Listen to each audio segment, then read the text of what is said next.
Ernesto Che Guevara was born on June 14, 1928, in Rosario, Argentina, into a middle-class family.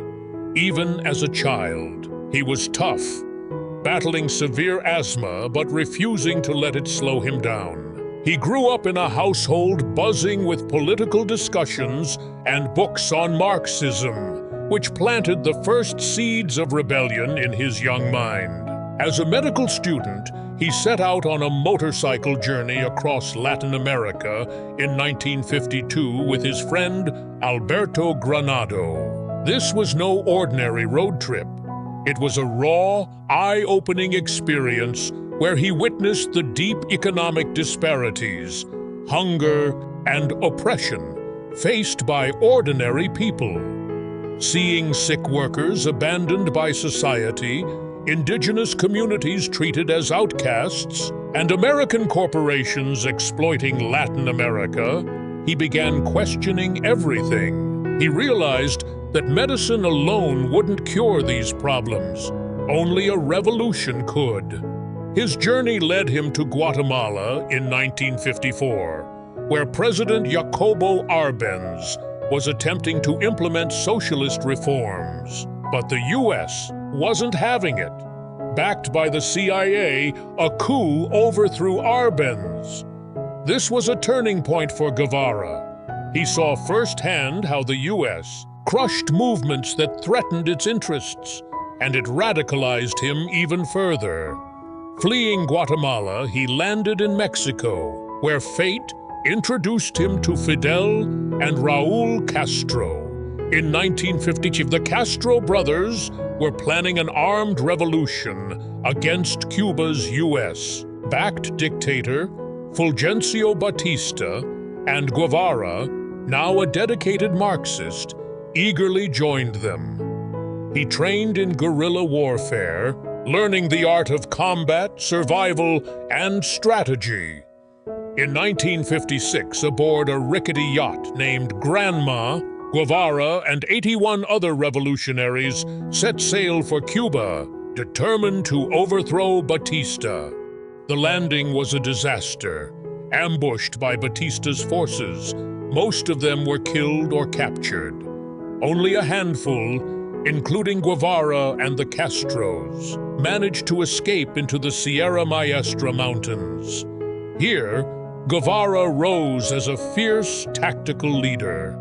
He wasn't just a doctor tending to the wounded. He became a warrior, leading ambushes, training soldiers, and winning critical battles. His ruthless discipline and strategic brilliance helped turn the ragtag group into a formidable army. By 1958, his forces captured the key city of Santa Clara, effectively toppling Batista's regime. On January 1, 1959, Fidel Castro marched triumphantly into Havana, and Guevara became one of the revolution's most powerful figures. Now in power, Guevara took on multiple roles, overseeing land reforms, leading Cuba's national bank, promoting education, and strengthening Cuba's ties with the Soviet Union. He played a key role in defending Cuba during the 1961 Bay of Pigs invasion, where U.S. trained Cuban exiles attempted and failed to overthrow Castro's government. He also played a part in bringing Soviet nuclear missiles to Cuba, triggering the 1962 Cuban Missile Crisis, which nearly brought the world to nuclear war. Meanwhile, Guevara's writings on guerrilla warfare and Marxism gained global attention, inspiring revolutionaries everywhere. But he wasn't interested in sitting behind a desk. He wanted to spread the revolution beyond Cuba. In 1965, Guevara mysteriously disappeared from public life, later resurfacing in the Congo, attempting to incite a rebellion. The mission was a disaster. Lack of local support, disease, and poor planning led to failure. Undeterred, he set his sights on Bolivia, believing its rural landscape was ripe for a guerrilla uprising. But this time, things didn't go as planned.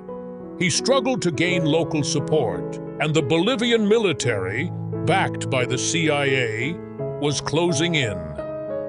In October 1967, after months of hardships, Guevara and his small band of fighters were ambushed and captured.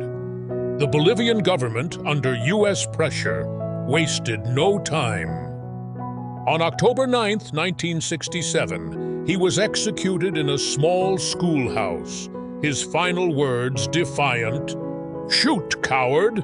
You are only killing a man." But Guevara didn't die in that room. His ideas, his image, and his legacy exploded beyond what anyone could have imagined. His face, captured in the iconic Guerrillero Heroico photograph, became a global symbol of rebellion. Whether seen as a hero or a ruthless revolutionary, his impact on history is undeniable. To some, he represents the fight against oppression and injustice.